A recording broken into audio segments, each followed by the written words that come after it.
Oke.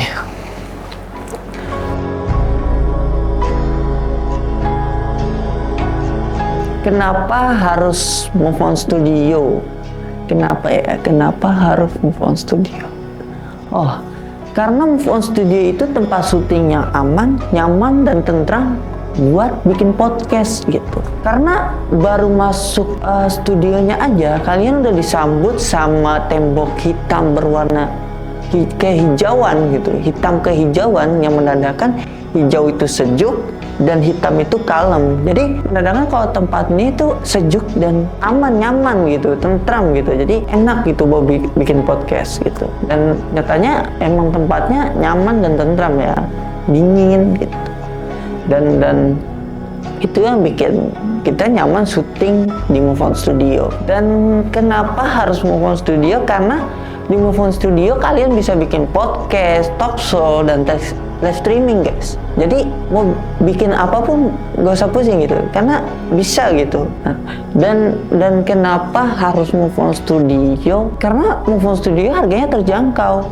Karena mulai dari harga 500.000 kalian udah bisa bikin podcast gitu kan, dan alatnya juga lengkap gitu. Mulai dari tripod, lighting, kamera, mic, dan mixer, kalian udah dapat semua itu mulai dari harga 500.000. Jadi apa yang buat ragu lagi gitu? Jadi buat syuting udah sangat mumpuni gitu. Jadi kenapa harus Move On Studio? Ya harus gitu, buat yang mau bikin podcast gitu, harus gitu. Karena Move On Studio itu studio yang pernah dipakai oleh artis-artis, influencer gitu. Jadi rasanya tuh kayak kalian syuting sama artis walaupun bukan sama artis gitu.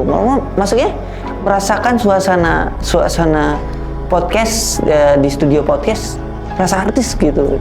Jadi ada rasa tertentu lah untuk sebagian orang gitu. Dan mungkin ya kenapa harus Move On Studio sih, karena itu ya. Dan selebihnya mungkin susah untuk diucapkan dengan kata-kata.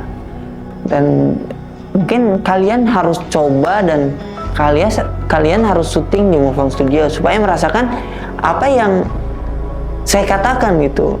Biar merasakan wah real gitu.